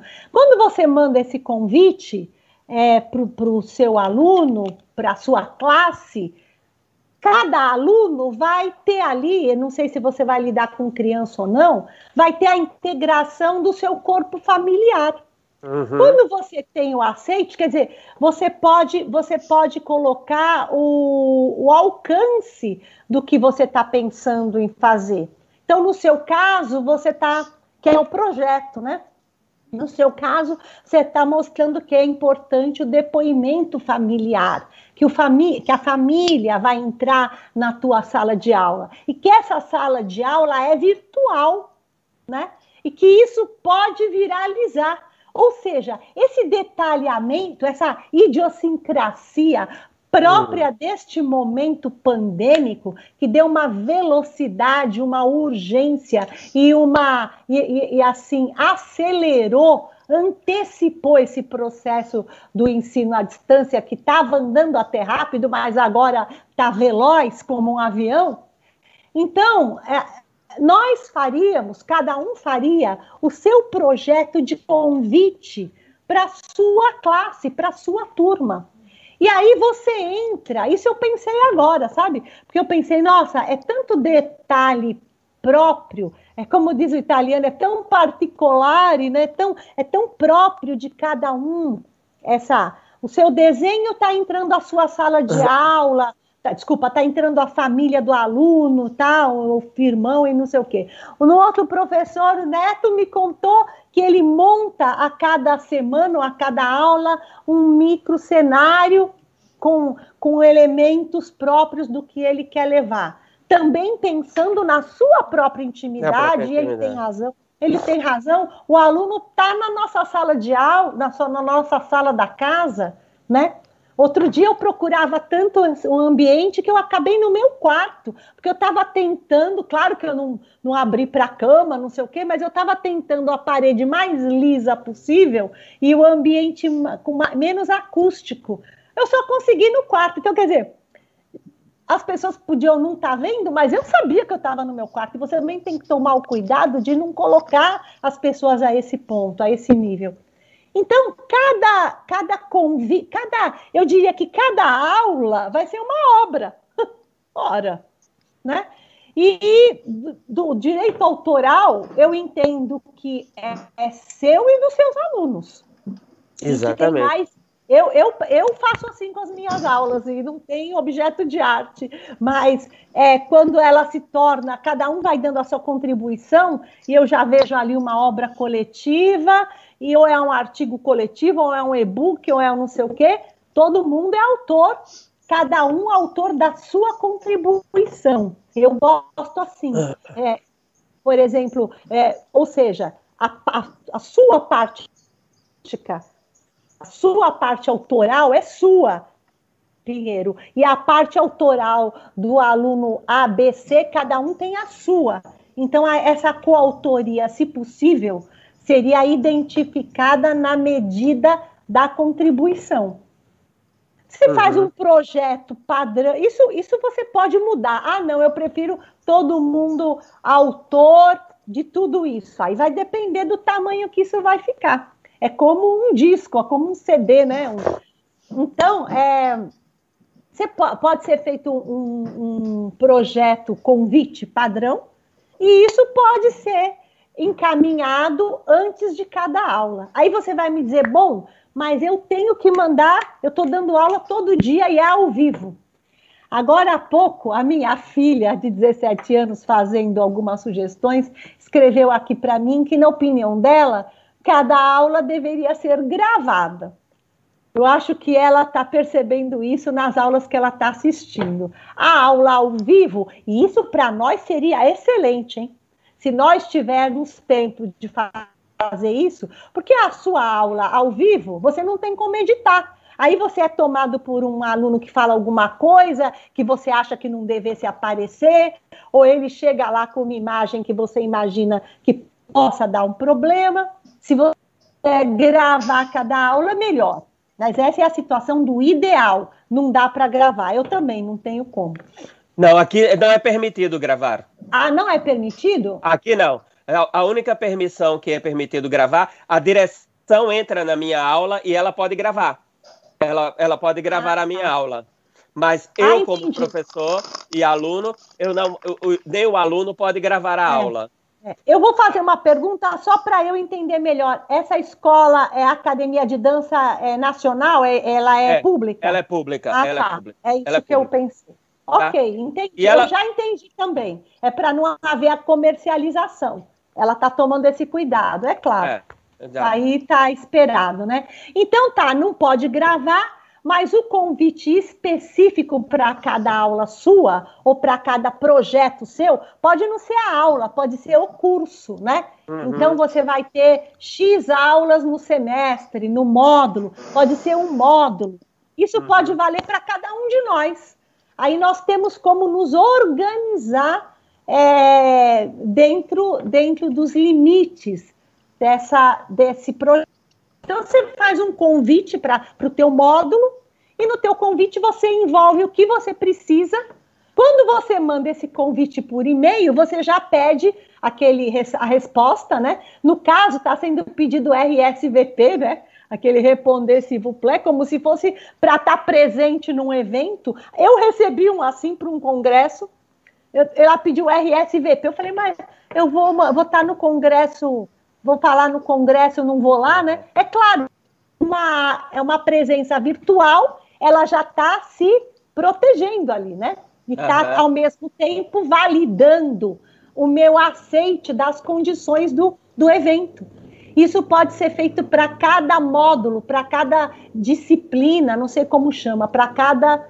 É um mini projeto, é um aceite, é um convite para cada módulo da tua criação. E aí vão entrar, você já vai colocar todos os detalhes e já manda por e-mail. E os alunos vão pede a resposta e a resposta vai significar um aceite. E aí sim você vai dizer como é algo que vai envolver a família, né? Aí esse detalhamento vai entrar no seu, né? Claro que pode ter uma família que diga um não. Aí você vai lidar com essa situação. Isso é normal, normal. Aí vai trabalhar na medida da permissão de cada um. Acho que isso é bom para a gente também, né? Não, mas isso aconteceu, Belinda. Você voltou agora ao processo. Ela falou da questão do projeto, mas minhas aulas todo período é um projeto, né? Quando eu crio a aula, eu mando ter o stream da plataforma, eu mando no stream tudo o que ele vai fazer. A pesquisa, o livro que tem de ler, a base do livro, e ele desenvolve meu projeto e depois me manda por escrito o que é que ele vai fazer, o trabalho histórico, o roteiro, ou o que é que vai fazer. E depois é a utilização de todo o processo, né? A utilização do cenário, adereço, figurino, a dança, o corpo, e ele faz e complementa. E eu vou ajudando e auxiliando no processo construtivo e da elaboração e até o final, até o gestalt final de conclusão do trabalho. E a conclusão desse processo. E nós acabamos agora com um processo que a Fernanda tem alguns vídeos, porque agora os pais adoraram o trabalho e tudo, e a grande avaliação dos miúdos foi dizer assim, professor, o que o senhor trouxe de novo para a nossa casa foi incluir o meu pai, o meu irmão, a minha irmã, toda a família no processo. Eu não sabia que eu amava tanto o meu pai. Olha!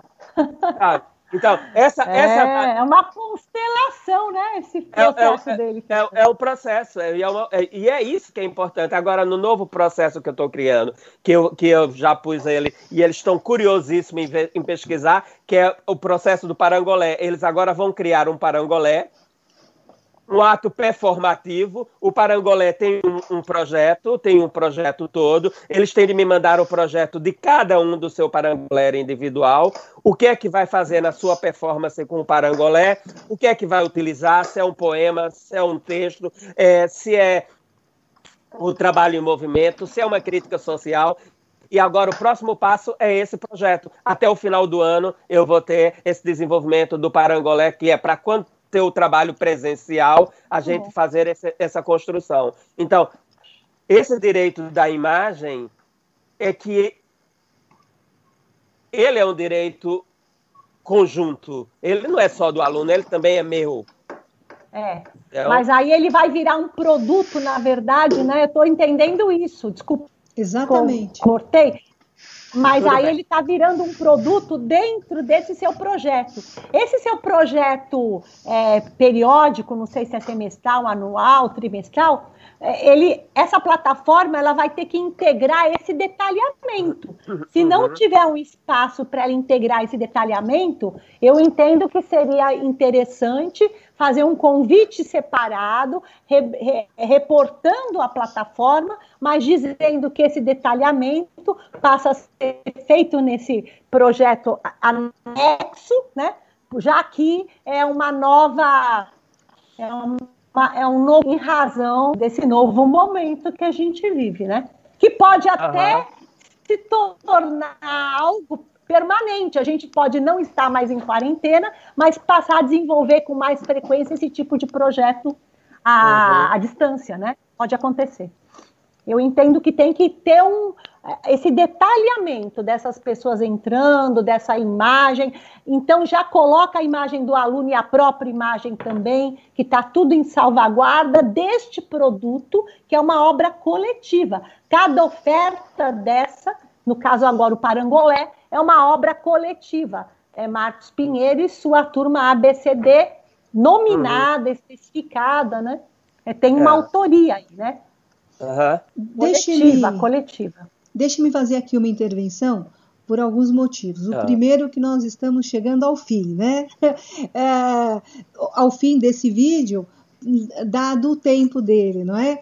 Mas eu já deixo aqui um convite para que a gente possa continuar. Eu acredito que nós podemos fazer uma série deles, né? Igual eu falei com o Marcos, né? Falei também com o Mineirinho, daqui a pouco nós vamos fazer seriados, né? O que não é uma boa terminologia. Mas veja, a questão, Belinda, que eu queria trazer, quando num vídeo, porque o que acaba se divulgando, tem o acontecimento do online, né?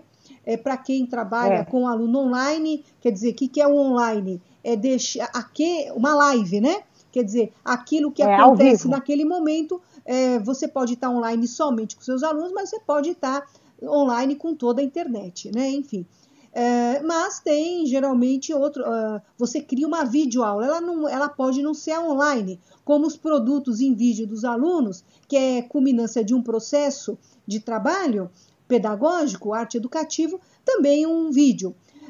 Se no vídeo você a cada aula, a cada momento, colocar ali, ou para o aluno, conforme a idade dele, a partir de 18 anos, por exemplo, no Brasil, ou para os pais, veja, você autoriza aqui a divulgação desse vídeo? Quer dizer, não é um e-mail, mas eu estou aqui pensando na pesquisa, quando a gente vai fazer uma entrevista, já fica ali registrado que a pessoa está autorizando e para qual fim, né? Para divulgação, ilimitado, para todos os formatos, ou para fins... ou para o canal do YouTube do professor, da professora, enfim, se ali já fica registrado, naquele momento, será que isso pode também ter um valor aí de que se preserve os direitos e os resguardos ao aluno, à aluna, ao professor, à professora? Então, eu entendo que sim e não. Por quê? Em primeira análise, pareceria que sim. Autoriza a divulgação do e-mail, do vídeo. Só que é o seguinte, é claro que aquela autorização, nós mesmos já assinamos muitas dessas, né? Todo mundo já deve ter passado por isso. Vai lá dar um curso, alguma coisa, chegam com um papel para você assinar. Só que é o seguinte, hoje a velocidade é muito maior e a gente sabe que colocar na rede implica muito mais que isso, ou seja, o alcance é planetário. Então, ao mesmo tempo que a pessoa estaria autorizando você a divulgar, ela pode, com base nessa autorização, questionar a própria autorização. De que ponto de vista? Que ela tivesse vulnerável para fazer aquilo. Ou seja, ela ia dar uma entrevista, ela está dando uma entrevista, ela está fazendo uma live, provavelmente, ao vivo, né? Que as lives eu entendo que são assim. E aí, com base nessa transmissão ao vivo, E nessa entrevista, nem ela mesma saberia, ela, a pessoa que autorizou, nem ela saberia o alcance de tudo aquilo. Ou seja, ela não sabe ainda todas as perguntas, ela pode questionar a própria autorização que ela deu de acordo com o resultado ou com o impacto gerado na rede.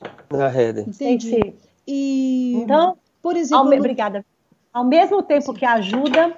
Atrapalha. Não ajuda. Eu ganhei uma coisinha. Eu vou dar uma assim, por exemplo, nós estamos no fim. No caso de um trabalho, por exemplo, como esse que o Marcos Pinheiro coloca, né, que os alunos produziram vídeos, né, e se a gente incorporar esse vídeo desse aluno, dessa aluna, numa reflexão do Marcos, ou, por exemplo, numa conversa aberta, enfim, numa situação de alguma natureza, em que o Marcos ou qualquer outro professor ou professora, seja eu, seja o Mineirini, enfim, algum arte educador ou alguma arte educadora que quer apresentar, discutir a sua ação pedagógica, porque ele tem uma coautoria, né, naquele trabalho, se simplesmente sendo a pessoa menor de idade ou maior de idade, que apenas borrar o rosto, isso é suficiente? Não, eu entendo assim, se você citar a obra, eu vou chamar de obra, cada aula ou cada módulo desse oferecido pelos professores. Pode ser o curso de desenho do professor Neto, pode ser o curso de dança, na verdade o parangolé, né, que é um módulo específico, então, meu professor Pinheiro. Se você mencionar essa obra, obviamente você vai fazer citação da fonte. Qual é a fonte? O curso né, que gerou esse produto. Eu estou entendendo que esse formato que a internet, diante da quantidade nós vamos ter uma produção muito maior. Vocês vão ter cada módulo, no mínimo, de vocês, se não cada aula, vai ser uma obra, né? De uma coleção. É praticamente isso.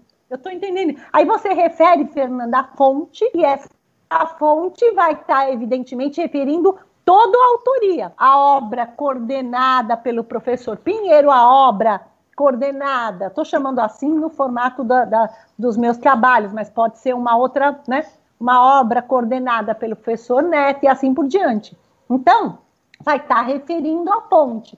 Se esse produto, evidentemente, tem a imagem, eu entendo que nem vai precisar embaçar.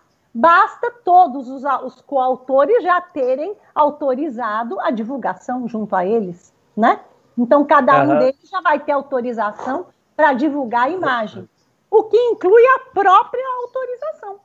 Então, você que vai retransmitir no teu canal do YouTube, nos seus cursos online, não sei, no seu formato aí da UFG, você vai perguntar para esse professor e ele vai te mostrar, provavelmente, se você quiser, ele pode escanear para você, que a obra dele, que são esses módulos, essas aulas, esse projeto, já tem as ações para serem divulgadas. E isso inclui a imagem do aluno dançando, a imagem do aluno desenhando e assim vai.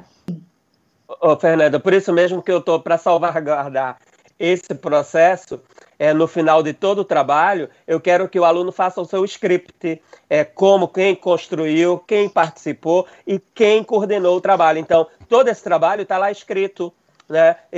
Até a própria autorização do pai, quando vai para o YouTube, está lá, o meu nome está lá. Esse trabalho foi direcionado por Marcos Pinheiro, tá? Por isso que eu passei esses trabalhos para a Fernanda e criou-se agora uma certa vaidade nos miúdos, né? Porque todos querem pôr o seu trabalho no YouTube agora. Então, entendeu? Eu disse, não, olha, a Fernanda só vai pegar dois... porque estão autorizados, porque se está lá no YouTube, está autorizado, tem o nome, tem o nome cuidado. Bom, se me permitem, eu gostaria, Marcos, de interferir um pouco na fala da questão da imagem e da família, não é? Acho que há algumas mudanças da consciência sobre gravar uma aula e da aula chegar dentro de uma casa, né? Há pouco tempo atrás, aqui no Brasil, nós víamos um estímulo para que alunos filmassem escondido, gravassem escondido aulas, de modo que pudessem denunciar professores que estivessem fazendo ou que fossem compreendidos como estivessem fazendo algum tratamento ideológico dentro da sala de aula, né? E de repente a gente vê isso mudando de paradigma, porque nós estamos enfrentando a câmera e entrando dentro da casa das famílias. Né? Nós não sabemos se talvez eu não esteja gravando aqui, mas é possível que alguém esteja com o celular do lado gravando essa aula toda. Agora, se eu tenho clareza dos fins pedagógicos da minha aula, né, eu vou dar essa aula com segurança, que eu acho que é uma mudança, sim, importante. Né? Eu entendo que estou dando aula para a família, porque estou dentro da casa das pessoas. Então, é isso que você traz da família participar do seu trabalho, né? Eu entendo que isso está sendo uma questão a ser considerada para todas as aulas online, porque as pessoas estão dentro de casa, né, e você está, de algum modo, eu, professor, você, professor, a gente está entrando na casa dessas famílias. Então, há uma mudança de compreensão de aula gravada. Não é? E outra mudança que eu acho que é significativa também é a mudança da concepção de arte no tempo da quarentena. Não é? A arte que muitas vezes, eu não sei em Portugal, mas aqui no Brasil se discute de que a arte ela é supérflua à educação, ela não deveria estar dentro da educação, né? Muitas e muitas vezes já se ameaçou de tirar a arte do currículo escolar, e a gente está vendo na quarentena que a arte passou a ter um papel central na sociedade.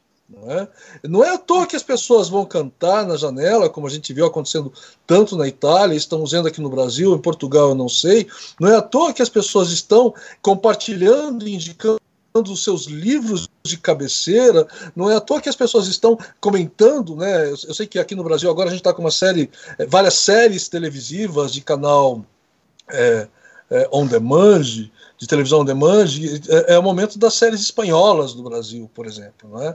Então, veja, a arte, de um modo geral, ela está ganhando na quarentena um outro patamar. E, consequentemente, nós, professores de arte, estamos sim no lugar central, né, dessa sanidade mundial, a aula de arte entrando dentro dessas famílias, não é, com todas as complexidades nós sabemos, mas sim, ela tem um papel social importante, inclusive para a própria família. Né? É louvável esse seu trabalho de aceitar e envolver a família num trabalho de artes performáticas, artes do corpo, não sei se me expresso corretamente, né? Mas você traz essa questão da imagem que precede todo esse viés pedagógico e todo esse viés social que a arte está cumprindo nesse tempo de pandemia. Só tenho lhe agradecer por te ouvir assim. Na verdade, eu é que tenho que agradecer a todos vocês, né? Hoje nós fomos, como sempre, brasileiros e brasileiras guerreiros, né? Até a minha luz acabou, agora eu consegui a conexão no celular, nós estamos a umas 5, 6 horas para conseguir essa gravação, insistindo, persistindo, para que esse vídeo chegue às pessoas, para aquelas que entenderem a pertinência como professores, professoras, alunos, pais, responsáveis, mães, possam refletir aqui conosco. Então eu quero agradecer muitíssimo. O que a gente consegue perceber é que a conversa mal começou, né? Pelo menos é o que eu sinto. Belinda, minha irmã, né? Minha irmã de sangue, minha irmã de vida, alma, né? Minha irmã de alma, muito obrigada. E que irmãs, hein, como gente? Eu Vamos sempre aprendo. Mas eu não posso negar que eu tenho aqui 2 irmãos de coração, né? Mineirini, Quantas coisas que a gente sempre faz juntos. Marcos Pinheiro, quantas coisas, não é? Assim, só tem uma coisa que pode estar nos trazendo a essa resistência, não é? É o afeto, né? É o afeto que traz comprometimento, que traz toda esse elo, né? De estar aqui discutindo, pensando, refletindo. Imagine a Belinda fazendo um esforço para achar soluções a situações, como ela diz, tão complexas no âmbito da complexidade mesmo que ela traz, o Morin, não é? Vou citar aqui o Castells, né? Que ele vai observar, imagina, ele vai falar da sociedade em rede na década de 90, né? E ele já observa que a cultura digital ela é interconexão de som, imagem e texto, que é coisa mais complexa, né, no âmbito do conceito de complexidade, que não é a linearidade do que isto.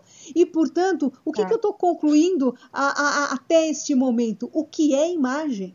Não é? O que é imagem? A imagem, o que é a imagem no conceito da complexidade? E aqui ela se arrola pela cultura digital. Claro, estamos no momento agudizado da pandemia, mas é bem verdade que isso precede uma sociedade, muitas vezes acrítica, como já falei outro dia, infelizmente, que finaliza a vida num kkk, que fica kkkando sem saber por que kkk é esse, não é? E que estamos tendo, por exemplo, pelo trabalho dos professores colocados e de tantos professores no Brasil e nesse Brasil e no mundo, estão entrando dentro das casas das pessoas, de uma família, e podendo trazer um outro paradigma de pensar a tecnologia, porque se pensar pela educação, através da educação, com a educação. Isso é altamente inovador e uma oportunidade.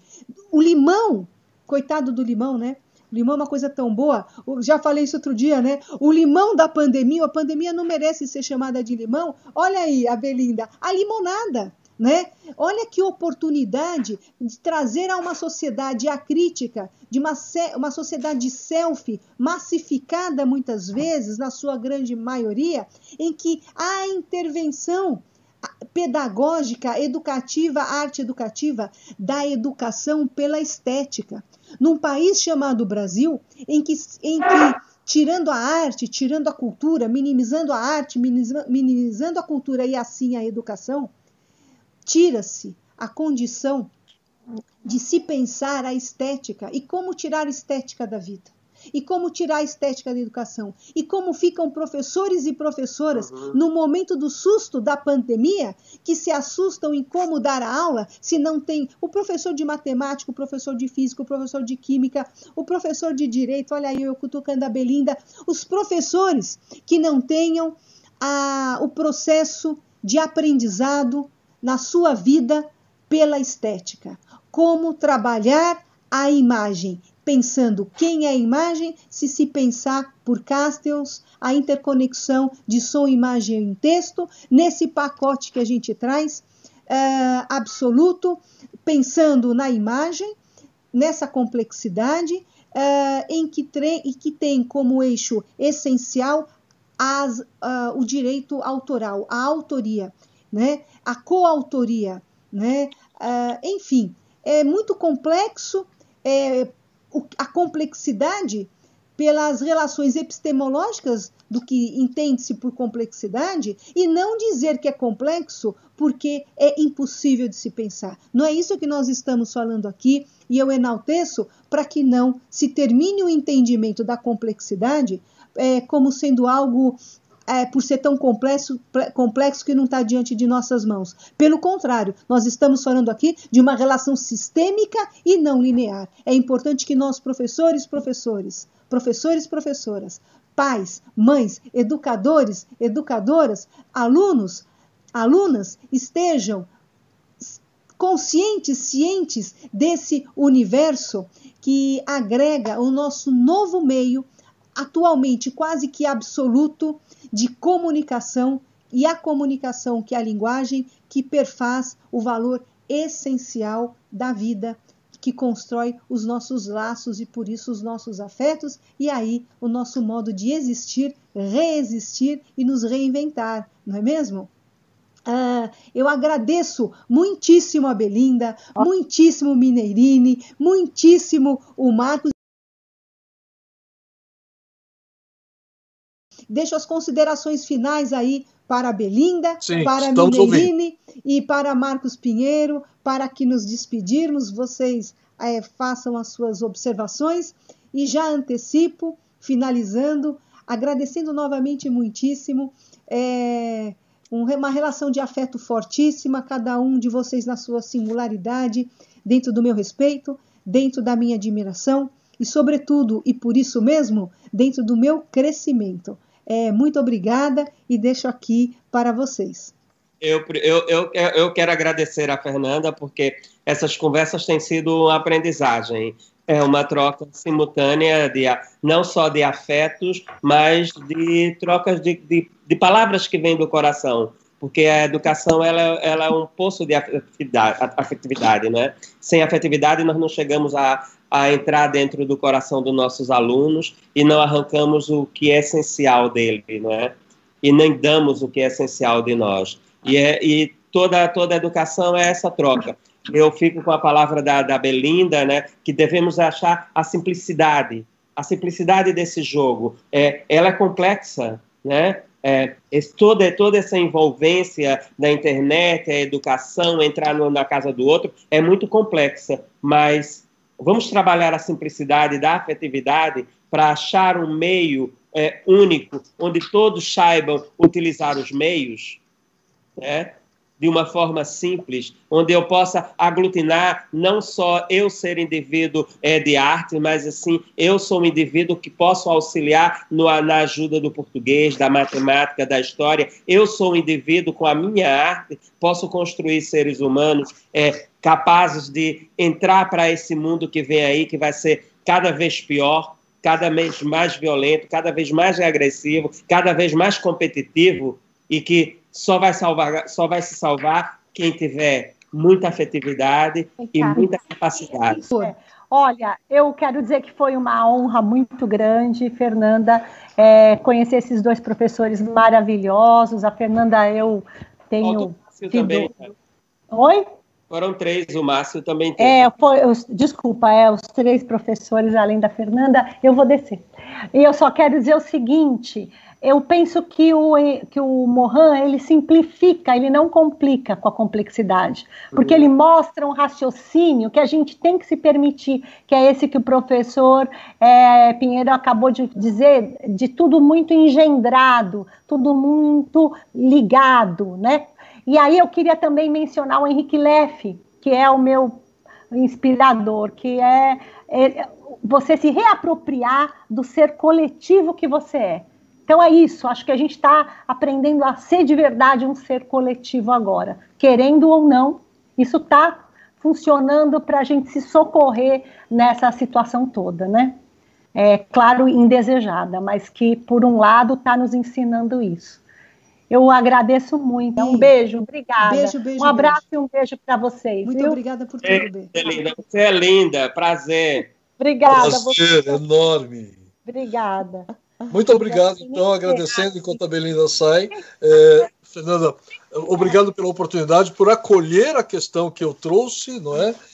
Eu acho que é uma questão de grande importância e que há muitas vertentes e muitas vieses para que a gente ilumine cada vez mais, para que essa câmera seja cada vez mais luminosa e radiante pelo ponto de vista da educação.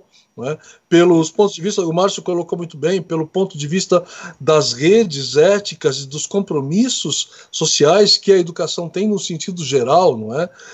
Que o Marcos também coloca nas experiências deles que abarcam pessoas que estão do outro lado da câmera, que abarcam as famílias, não é?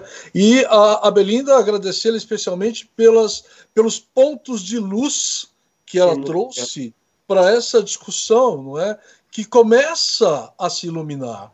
E eu tenho certeza que a gente ainda vai fazer muita coisa maravilhosa já estamos fazendo, não é? Ainda um pouco com a câmera fechada, quiçá com a câmera totalmente fechada, e agora eu uso a câmera fechada como uma metáfora, como foi usada aqui em algum momento, não é? Mas que sim, que pontos de luz já começam a aparecer, porque a vontade e a intenção pedagógica existe. E se ela existe, já faz toda a diferença. Então, agradecer imensamente a Belinda, a você, Marcos, ao Márcio pela oportunidade e especialmente a você, né, Fernanda, que tem possibilitado essa troca tão importante nesse momento de novos desafios para a humanidade, para a educação e para a arte. Muito obrigado. Eu aqui agradeço. Não existe quem oportunize quando sozinha está, né? Estamos todos juntos, é uma construção, como a Belinda bem disse, coletiva, né? Um beijo enorme nos seus corações e que iniciemos as nossas câmeras afetivas, abertas dentro desse mundo tão fechado que pensam que estão abertos, não é verdade? Um beijo enorme nos seus corações. Beijo, Nanda. Obrigado. Beijo, beijo, beijo. Beijo no coração. Obrigado. Beijo, Neto. Beijo, Marcos. Beijo, amada. Beijo.